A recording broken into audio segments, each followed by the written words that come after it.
fehlen nur noch wenige Meter zum vollständigen Schließen des Dreiecks und es ist geschlossen. Mein erster 200er ist geschafft.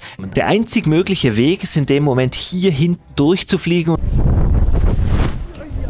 Und ganz neu kommt noch dazu Schneegestöber.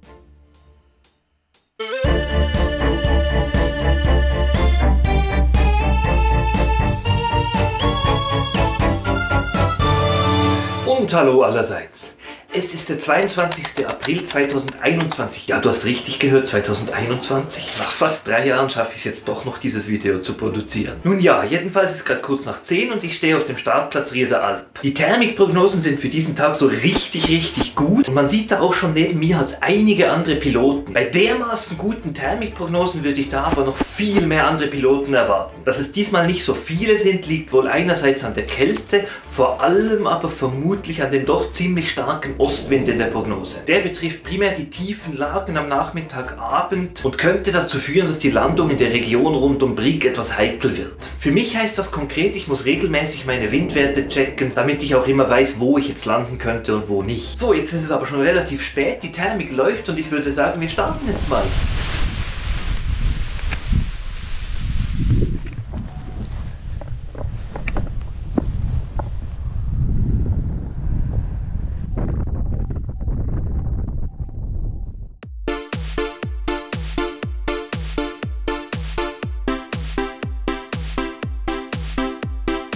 Und wie das halt so ist, wenn man auf so ein großes Abenteuer startet, war ich halt noch ein bisschen aufgeregt. Und da bin ich halt mal noch eine kleine Extra-Runde geflogen, bevor ich dann den ersten Thermikschlauch erwischt habe. Wie fast immer stand der direkt über den Kabeln von der Gondelbahn. Das ist am Anfang immer so ein bisschen scary. Aber jetzt geht es immerhin super konstant hoch, wenn auch noch ziemlich schwach.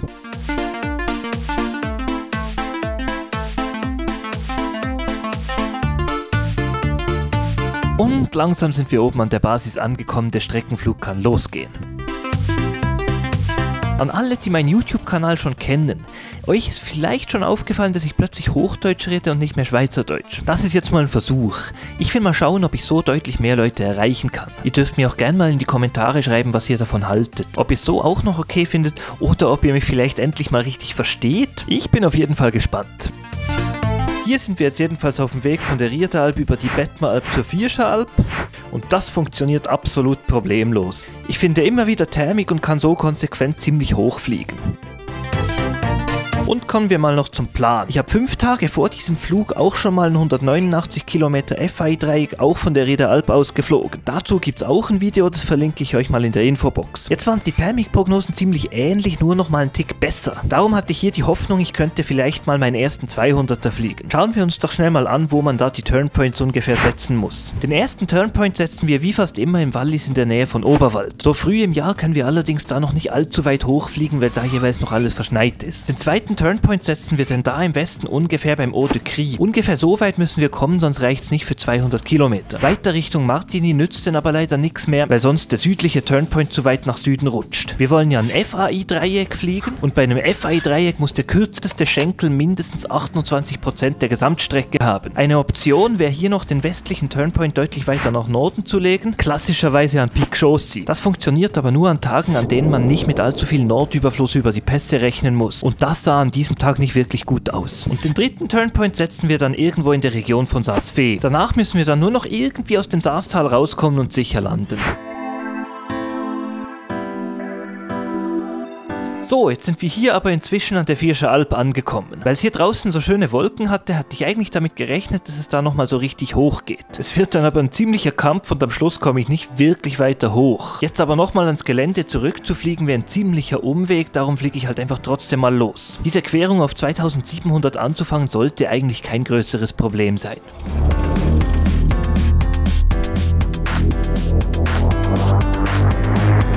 Jetzt ist es aber hier so ziemlich mühsam und einigermaßen turbulent. Ich erwische dann zwar mal einen einigermaßen brauchbaren Thermikschlauch, mache dann aber hier diesen klassischen Fehler und fliege ziemlich früh weiter. Wenn es eben wie so häufig in den unteren Schichten so richtig bockig und mühsam ist, aber oben wäre es eigentlich ziemlich gut, dann müsste man halt einfach einmal in den sauren Apfel beißen und so richtig aufdrehen. Ich komme nämlich hier jetzt an der nächsten Ridge an und habe wieder genau das gleiche Problem wie vorhin. Diesmal habe ich es aber langsam endlich begriffen und nehme mir die Zeit, um richtig aufzudrehen. Wenn ich das bereits beim ersten Mal gemacht hätte, hätte ich mir ziemlich viel Ärger ersparen können. So ganz an der Basis oben sind wir hier jetzt allerdings auch noch nicht. Hoffen wir mal, das klappt nächstens doch noch.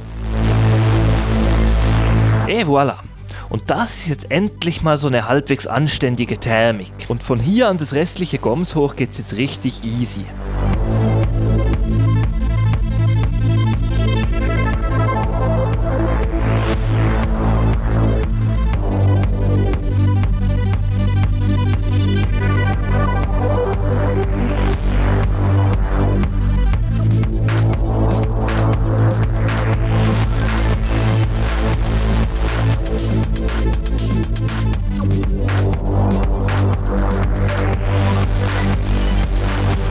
So, und langsam ist alles so ziemlich weiß um uns rum. Es wird, glaube ich, langsam Zeit, den ersten Turnpoint zu setzen. Es hat da zwar direkt vor mir so eine schöne Wolke, aber ein dazugehöriges Steigen finde ich in dem Moment gerade nicht. Aber es ist einfach sensationell, da so über diese unberührten Schneefelder zu fliegen.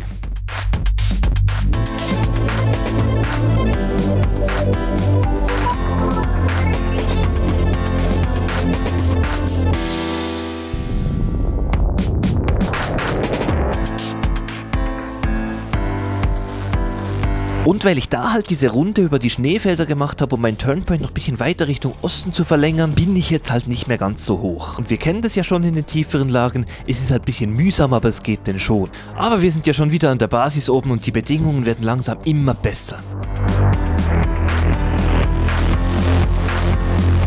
An dieser Stelle muss ich mal noch schnell was zum Thema Wolken sagen. Es stellt sich ja immer so ein bisschen die Frage, wie nah man oben an Wolken ranfliegen sollte. Was ich als erstes mal klarstellen will ist, ich gehe auf diesem Flug einige Male deutlich zu nah an die Wolken, bitte macht mir das nicht nach. Ich habe dazu inzwischen auch schon das eine oder andere Erlebnis gehabt und einige Geschichten gehört. Dadurch bin ich, was Wolkenflug angeht, inzwischen wieder deutlich vorsichtiger geworden. Grundsätzlich gibt es ja die Regel vom 45-Grad-Winkel. Die besagt, dass man unter der Wolke immer im 45-Grad-Winkel nebendurch sehen sollte. Mit dieser Faustregel ist man sicher mal auf der sicheren Seite. Jetzt sind hier aber die Wolken relativ klein und berühren nirgendwo das Gelände. Da kann man tendenziell ein bisschen mehr Risiko eingehen. Allerdings ist auch das Steigen insbesondere in Wolkennähe sehr stark. Und da müsste man eben dann wieder vorsichtiger sein und das habe ich jetzt eben deutlich zu wenig beachtet. Und hier sind wir jetzt wieder vor der Querung zurück an die Vierscher Alp. Hier ist es jetzt aus meiner Sicht eigentlich okay, noch einen Kreis oder zwei zu drehen, obwohl wir so dicht unter der Wolkenbasis sind, weil ich weiß, dass wir sicher jetzt dann gleich rauskommen. Auf der Querung hat es ja kein Steigen und da können wir diese Höhe gut gebrauchen.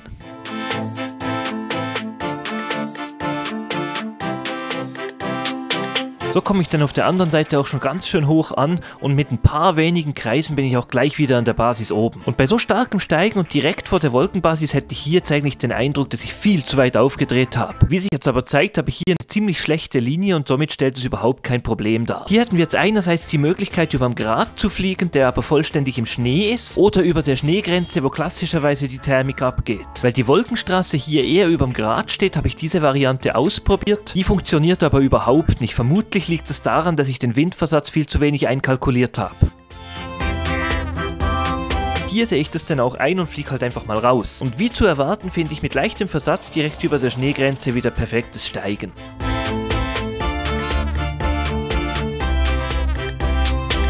Wir kommen zur Ria de Furca und wie so häufig läuft es hier sehr gut, wir müssen überhaupt nicht drehen und sind direkt an der Basis oben. Aber jetzt kommt gleich eine ziemlich weite Querung und danach kommen wir an diesen Berg oberhalb von Brig und den mag ich nicht. Von der Querung aus erweckt der für mich immer so den Eindruck, es würde da nicht richtig hochgehen. Das stimmt zwar nicht, aber egal ob man da links außen rumfliegen muss oder oben drüber kommt, es ist immer sauturbulent, aber es geht auch immer irgendwie ziemlich gut hoch.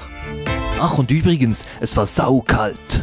Abgesehen von Start- und Landeplatz hatte ich wohl kaum jemals über 0 Grad und ab und zu sieht man, wie ich hier diese Übungen mache. Ich fliege ja ohne Heizhandschuhe, ich habe das Glück, dass meine Hände das mitmachen. Allerdings auch nur dank diesen Dreifingerhandschuhen, das ist by the way kein Sponsoring, ich finde die einfach geil. Und wenn ich regelmäßig diese Übungen mache und auch nur bei guter Tagesform. Das Problem im Wallis ist einfach, dass man meistens am Thermikfliegen oder beschleunigt fliegen ist. So hat man sehr selten die Gelegenheit, sich mit den kalten Händen zu befassen. Ich habe jetzt hier ein Stück weit eine Linie gewählt, ein bisschen weiter hinten durch über die hohen Berge. Später im Jahr würde die sicher auch besser funktionieren, aber mit so viel Schnee geht das halt einfach noch nicht so richtig. Man sieht das auch gut an den Wolken, die deutlich weiter links stehen. Und kaum bin ich wieder am richtigen Ort, habe ich auch ein richtig krass gutes Steigen. Ich drehe das dann halt bis zur Basis aus und fliege mal direkt auf die Wolkenstraße vor mir zu. Mit dieser Höhe hätte ich jetzt allerdings die Wolkenstraße links umfliegen müssen oder zumindest am linken Rand von dieser Wolkenstraße gehen. Weil so den Boden bestenfalls noch in Umrissen erkennen zu können, ist nicht okay. Allerdings hat der Allegro für diese Fälle auch eine Spezialwaffe. Der ist im Vollgas so richtig schnell, also gegen die 60 km/h und hat dabei ein Wahnsinnssinken, das müsste eigentlich als Absteighilfe durchgehen. Mit den meisten anderen Schirmen würde man hier direkt in der Wolke oben landen und mit dem Allegro kann ich hier im Vollgas gerade so unter der Wolke durchfliegen. Man muss den Schirm dabei aber auch mit so viel Turbulenzen im Vollgas im Griff haben.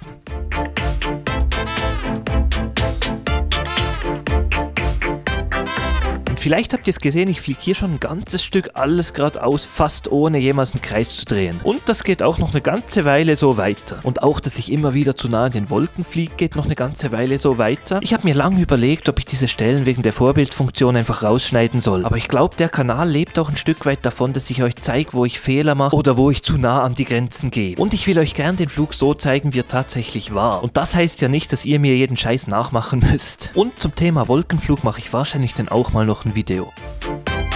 Hier musste ich jetzt 2-3 Mal so ein bisschen aufdrehen, das ist diese Gegend um Sion rum, die ist meistens ein bisschen anspruchsvoll. Und auch wenn man jetzt alles bisher puncto Wolkenflug als grenzwertig betrachten würde, ist es das definitiv nicht mehr, wenn man den Boden auch mit sehr viel Fantasie nicht mehr erkennt. Und hier kommen wir jetzt langsam in die Gegend, in der wir den westlichen Wendepunkt setzen wollen. Je weiter ich hier den Turnpoint noch nach Norden versetzen kann, desto einfacher wird es später, den südlichen FAI-Sektor zu erwischen. Darum fliege ich hier jetzt noch ein bisschen zu den hohen Bergen. Das sieht zwar richtig geil aus, ist aber auch ein bisschen scary.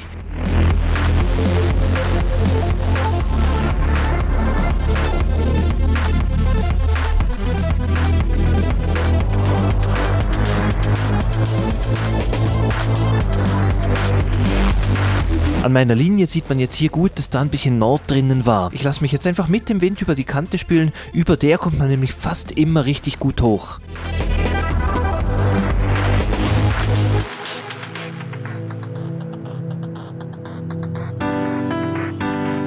Ich fliege hier so ein bisschen diesen Wolkenfetzen nach und habe dadurch im Geradeausflug häufig leichtes Steigen. Am Anfang von diesem Flug war ich ja noch nicht so gut drauf und habe mich ab und zu ein bisschen über die bockige Thermik aufgeregt. Aber hier, so nach gut 4 Stunden Flugzeit, war ich langsam so richtig im Streckenflugmodus angekommen und hatte so richtig Spaß. Als nächstes kommt nämlich dann der interessante Teil von diesem Flug und der fängt an mit der Querung vom Haupttal. Wir fliegen ja im Moment auf der Nordseite vom Wallis, müssen aber dann gelegentlich mal auf die Südseite wechseln. Einerseits, weil der dritte Turnpoint fürs FAI-Dreieck im Süden liegt, andererseits aber auch, weil die Südseite mit ihren vielen Westflanken am Abend besser läuft. Für diese Querung ist uns aber im Moment noch der Luftraum vom Flugplatz Sion im Weg. An Tagen, an denen die TMA aktiv ist, kann man diesen Flug eigentlich vergessen. Das war aber an diesem Tag zum Glück nicht der Fall. Die klassische Route ist, dass man ungefähr bei Grand Montana die Querung startet und dann direkt diagonal bis ins Zinaltal fliegt. Das hat den Vorteil, dass man bei Grand Montana häufig noch sehr weit draußen eine Thermik drehen kann und dass man beim Eingang vom Zinaltal an der perfekten Thermikauslösekante ankommt. An diesem Punkt kommt man meistens sehr effizient wieder hoch.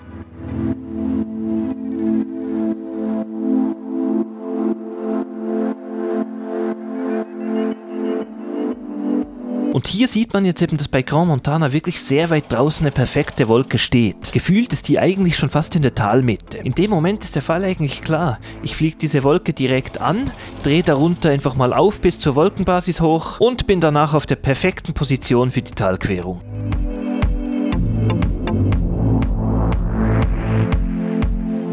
Die Querung ist dann am Anfang zwar doch turbulenter als erwartet, wird aber mit der Zeit dann schon noch ruhig. Und da habe ich dann endlich mal Zeit, mich so richtig zu entspannen, mal was zu essen und die nächsten Schritte zu planen.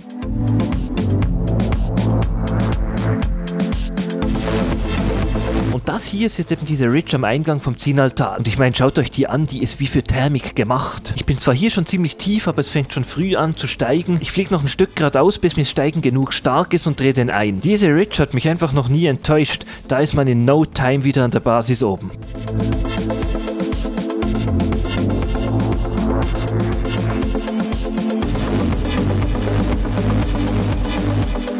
Das nächste Stück wird jetzt ein bisschen schwieriger. Hier haben wir nämlich jetzt nur noch Nord- und Nordostflanken und die generieren klassischerweise am Nachmittag nicht so wahnsinnig viel Thermik. Trotzdem wäre es eben gut, wenn wir vor der Querung an die Westseite vom Todmanntal noch mal ein bisschen Höhe tanken könnten. Und weil wir ja wissen, dass es hier so ein bisschen anspruchsvoll ist, drehen wir jetzt hier auch ein bisschen schwaches Steigen. Das wird sich sehr wahrscheinlich lohnen. Und hier über dem Schnee hat es halt nicht so wahnsinnig viel Steigen. Dafür muss ich halt über die Schneegrenze rausfliegen, da wo auch die Wolken stehen. Da komme ich dann noch ein paar Meter hoch und kann mit brauchbarer Höhe auf die Querung gehen.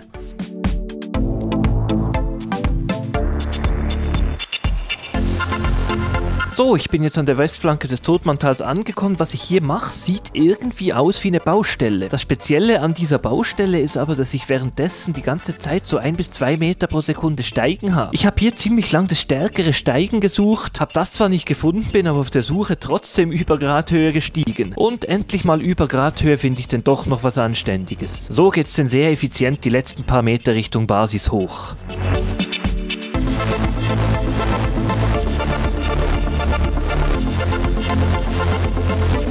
Und hier gibt es jetzt eben so eine Abkürzung, die man machen könnte. Dafür muss ich jetzt einfach schnurgerade über diesen komplett verschneiten Berg fliegen. Von der Gleitzahl her habe ich da so meine Bedenken, ob das reicht, aber ich probiere es einfach mal. Ich habe hier übrigens ziemlich deutlichen Rückenwind. Damit habe ich jetzt eben ziemlich gutes Gleiten und so reicht es mir locker über diesen Berg. Jetzt bin ich auf der anderen Seite allerdings im Lee. Und eigentlich hätte ich vor der nächsten Querung gern noch ein bisschen aufgedreht. Aber schau mal an, da steht ja ein super Thermikschlauch im Lee. Hier wollen wir nämlich maximale Höhe haben. Aber wie geht's von hier eigentlich weiter? Wir müssen ja jetzt noch den südlichen Turnpoint holen und den müssen wir innerhalb von diesem Sektor setzen, damit es ein FAI-Dreieck wird. Wir kommen jetzt gerade von hier und haben hier gerade diese Abkürzung gemacht. Hier sehen wir jetzt gerade direkt auf Grächen und hier teilt sich das Tal auf in Mattertal und Saastal. Die direkte Linie, um unseren Turnpoint zu holen, wäre jetzt wohl einfach hier durch. Problem, das ist eine Ostflanke, die läuft thermisch ziemlich sicher überhaupt nicht. Okay, es ist Nachmittag und wir brauchen eine Westflanke. Super, da hat's eine. Fliegen wir doch da durch und nehmen so den Turnpoint. Aber Moment, da hat's ja Berge dazwischen, die sind ungefähr 4400 Meter hoch. Bei der Wolkenbasis von diesem Tag ist es absolut chancenlos, da drüber zu kommen. Der einzig mögliche Weg ist in dem Moment hier hinten durchzufliegen und dann da wieder zurück. Ist zwar ein ziemlicher Umweg,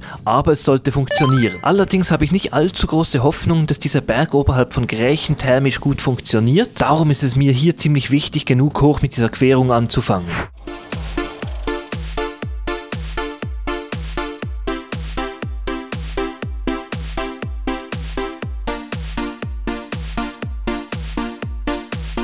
Ja, hier über Grächen bewegt sich jetzt wirklich einfach überhaupt nichts. Und statt da noch zusätzliche Höhe zu verlieren, fliege ich lieber direkt weiter an die Westflanke.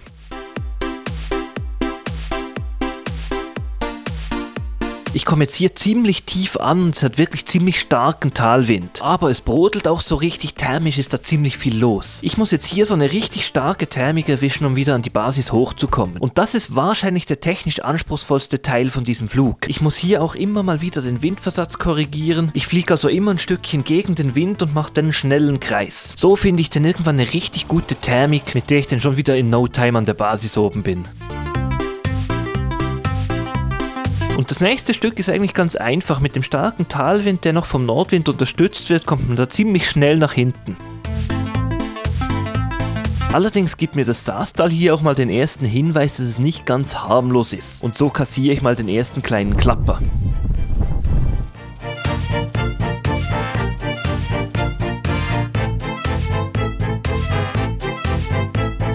Und hier bin ich jetzt am Massiv vom Weißmies angekommen. Das ist so ziemlich der höchste Berg von dieser Kette. Von hier aus weiter Richtung Süden wird es offenbar thermisch deutlich anspruchsvoller. Ich will von hier aus aber nur noch Out and Return den Turnpoint in Saas Fee holen gehen. Und schaut euch die Höhe an, die ich jetzt hier gemacht habe. Die Wolkenbasis ist hier hinten einfach häufig mal 600-700 Meter höher als im Wallis unten. Jedenfalls habe ich das Gefühl, dass mit so einer Höhe so ein Out and Return eigentlich gut machbar sein sollte.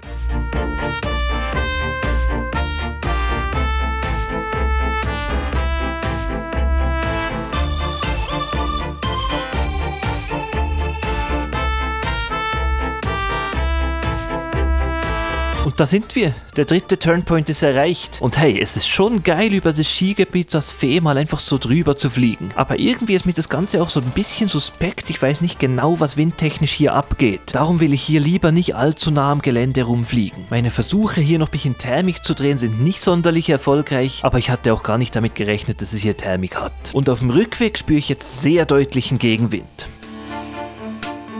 Und Achtung, jetzt kommt der größte Frontklapper, den ich mit dem Allegro je in freier Wildbahn erlebt habe.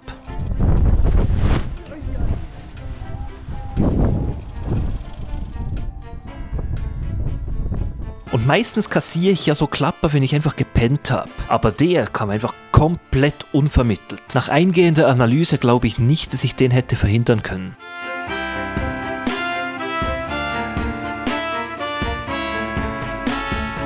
Wieder zurück am Weißmies hätte ich ja eigentlich erwartet, dass ich den Schlauch von vorhin einfach wieder packen kann und damit wieder easy peasy hoch zur Basis komme. Aber ganz so einfach ging das leider nicht mehr. Von hier wieder aus dem Saastal raus und in die Zivilisation zu kommen, das wird jetzt ganz schön anstrengend. Wir haben jetzt hier super starken Gegenwind und es ist richtig turbulent. Das heißt, auch schwache Thermik drehen nützt eigentlich nichts, weil ich mit dem Windversatz beim Zurückfliegen wieder genau am gleichen Ort ankommen würde. Das heißt, ich muss in dem turbulenten Scheiß einfach wühlen, bis ich ein richtig gutes Steigen gefunden habe. Mit viel Geduld kann ich mich aber dann doch noch auf eine ganz anständige Höhe hochbasteln. Jetzt fliege ich halt mal los, aber es ist nicht wirklich geil. Es ist extrem turbulent, aber ich muss trotzdem ziemlich viel Gas geben, dass ich gegen den Wind einigermaßen ankomme. Und ganz neu kommt noch dazu Schneegestöber. Ich habe zwischendurch mal hoch in meinen Schirm geschaut und gesehen, dass da eine anständige Menge Schnee drinnen war. Ich versuche hier nochmal ein bisschen hochzukommen, aber irgendwie ist es einfach nur turbulent. Da fehlt mir dann doch langsam die Energie. Also fliegen wir halt weiter, da gibt es dafür nochmal eine Runde Schneegestöber. Aber an dieser Stelle müssen wir eigentlich nur noch einmal so richtig aufdrehen und das könnte dann eigentlich schon fast für einen Abgleiter nach Brig reichen.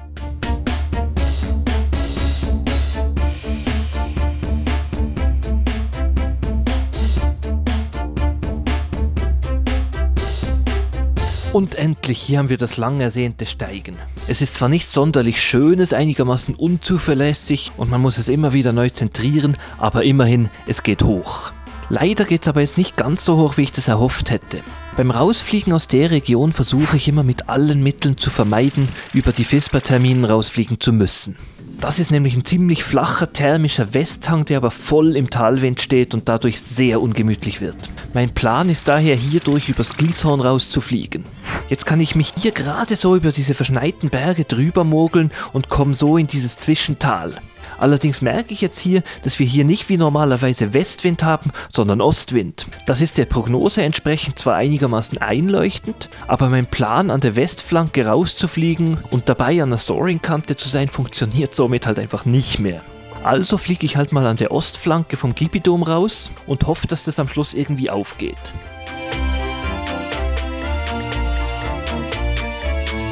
Und weil die letzte Thermik nicht ganz so weit hoch ging, wie ich erhofft hatte, brauche ich jetzt eben wieder nochmal eine Thermik, um nicht gleich in Brig zu landen. Ein Abgleiter bis nach Brig sollte von hier eigentlich reichen, aber mit dem Ostwind in Kombination mit den Talwindsystemen könnte das nah über Boden extrem ungemütlich bis zu gefährlich werden. Daher setze ich wirklich alles drauf, nochmal aufdrehen zu können, damit ich nicht zum Schluss aus Sicherheitsgründen in irgendeinem Seitental landen muss und ewig brauche, um nach Hause zu kommen. Aber jetzt komme ich hier über dem Gipidom an und sehe, dass da die Schneegrenze ein Stück weit ins Lee versetzt ist. Es braucht jetzt ein bisschen Mut, da doch einigermaßen weit ins Lee zu fliegen, um die Thermik zu erwischen. Aber der Mut hat sich gelohnt. So wenig ich das Gipidom auch mag, wenn man mal über der Geländekante ist, geht häufig da sehr gute Thermik ab.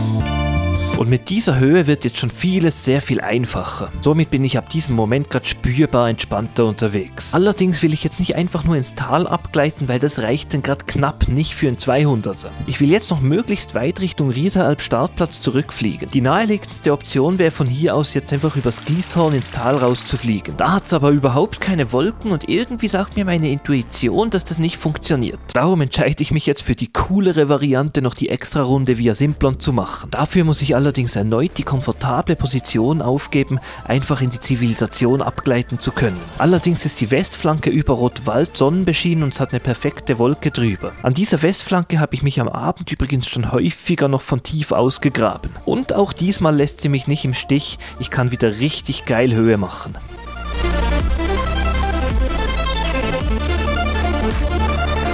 Hey, so geil! Mit dieser Höhe kann ich jetzt den 200er als gesichert betrachten. Jetzt kann ich noch versuchen, ganz zum Startplatz Rierder Alp zurückzufliegen und die Chancen dafür sehen gar nicht so schlecht aus. Ach, und übrigens kleiner Tipp, wenn es unter 0 Grad ist. Nach dem Pinkeln immer den Schlauch ausschütteln. Sonst wird es auf die eine oder andere Art früher oder später sehr unangenehm. Hey, und seht ihr da links im Tal diese Lichtstreifen von der tiefstehenden Sonne? Diese Abendstimmungen finde ich einfach das Geilste beim Streckenfliegen. Und in der Zwischenzeit konnte ich sogar schon wieder aufdrehen. Mit dieser Höhe müsste es mir eigentlich sogar schon reichen, das Dreieck bis zum Startplatz Rierder Alp zu schließen. Aber weil die Stimmung gerade so geil ist und Zeit eigentlich überhaupt keine Rolle mehr spielt, drehe ich in diesem schwachen Steigen hier noch ein paar Meter und genieße einfach nur noch die Aussicht. Ich habe übrigens immer mal wieder die Windwerte am Boden gecheckt. Durch den Tag war das zum Teil ein bisschen kritisch, aber jetzt am Abend ist das alles ziemlich easy geworden. Brig hat leichten Ostwind und Visp hat noch leichten Talwind. Aber jetzt machen wir mal noch die Querung zur Rierder Alp rüber, um unser Dreieck endgültig zu schließen. Nur ganz kurz, während ich auf der Querung bin. In meinem letzten Biwakflug-Video habe ich am Schluss erwähnt, dass ihr mir auf Buy Me a Coffee ein Trinkgeld geben könnt. Einfach weil diese Videoproduktion halt unfassbar aufwendig ist für mich und ich sonst halt nicht dafür bezahlt werde. Von der Reaktion darauf war ich dann total überwältigt. Bisher haben mir 47 Leute insgesamt 124 Bier bezahlt. Jetzt ist nur die Frage, wie soll ich die bitte alle trinken? Ja, aber im Ernst. Vielen herzlichen Dank an alle, die mich da unterstützt haben. Das hilft mir wirklich weiter. Und falls du mir für dieses Video ein Bier ausgeben willst, könntest du das jetzt schnell auf Buy Me a Coffee machen. Der Link ist in der Videobeschreibung. Jetzt schauen wir doch noch schnell, wie das mit der Landung gelaufen ist. Es fehlen nur noch wenige Meter zum vollständigen Schließen des Dreiecks und es ist geschlossen. Mein erster 200er ist geschafft, es ist ein FAI-Dreieck von 209 Kilometern. Und nachdem ich eigentlich dazu angesetzt hatte, nach Brig zurückzufliegen, merke ich plötzlich, dass ich genug Höhe habe, um über die Rierder Furka zu fliegen und dass da die Nordwestflanke voll in der Sonne steht. Und ob ihr es glaubt oder nicht, ich drehe im April um 18:20 Uhr über der Rierder Furka mit 2 Meter pro Sekunde integriert auf.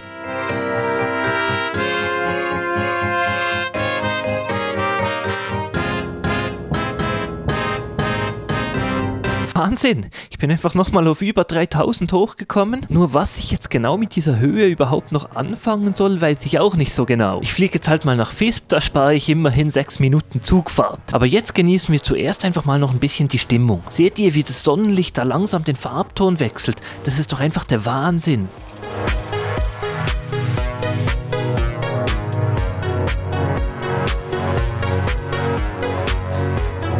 So, langsam bin ich über Visp. Es erscheint mir hier zwar noch alles so ziemlich thermisch aktiv, ich habe an der Stelle den Eindruck, dass es immer noch möglich wäre, bis nach Sion runter zu fliegen, aber dazu fehlt mir jetzt einfach die Energie. Gut, ich habe mir jetzt in Visp einen Landeplatz ziemlich nah am Bahnhof ausgesucht. Wenn man einigermaßen geübt im Landen ist, kann man das gut machen, allerdings sollte der Talwind nicht so stark sein. Ich würde mal sagen, Böenspitzen sollten nicht über 20 km/h sein. Darum habe ich hier auch extra nochmal die Windwerte gecheckt und das sah also alles unproblematisch aus. Und nach fast 8,5 Stunden in der Luft will ich jetzt langsam wirklich einfach mal wieder Boden unter den Füßen haben. Also, abspiralen.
das war jetzt mein erster 200er. Ich hoffe mal, es war unterhaltsam für dich, mich auf diesem Abenteuer zu begleiten. Jetzt hast du ja da drüben immer die Karte mit den 3D-Visualisierungen und den ganzen Werten wie Steigen, Geschwindigkeit und Höhe gesehen. Das kommt von Okoi. Und Okoi ist das Tool, was ich entwickelt habe für die 3D-Visualisierung von Gleitschirmflügen. Ich habe dazu ein ganzes Video produziert, das verlinke ich euch mal hier. Den Link zu Okoi direkt verlinke ich euch in der Videobeschreibung. Diese Darstellung hier, die ist aber optimiert für die Anzeige in Videos. Die gibt es im Moment noch gar nicht. Das werde ich wohl irgendwann Anfang 2024 releasen. Falls du einen Okoi-Account hast, wirst du dann dazu eine Mail kriegen. Und für die, die Okoi schon kennen, noch ein ganz kleines Update. Neuerdings ist die Bezahlung von Abos auch mit PayPal möglich. Okay, und falls du es noch nicht gesehen hast, hier ist noch eine Playlist auf meine Biwak-Flugserie. Da war ich 6 Tage lang mit einem Kumpel mit Gleitschirm und Biwak unterwegs. Und das ist noch der Flug, den ich ein paar Tage vorher am gleichen Ort gemacht habe. Diese Videos sind allerdings alle auf Schweizerdeutsch, sie haben aber hochdeutsche Untertitel. Gut, das war's für diesmal, macht's doch gut, ciao allerseits.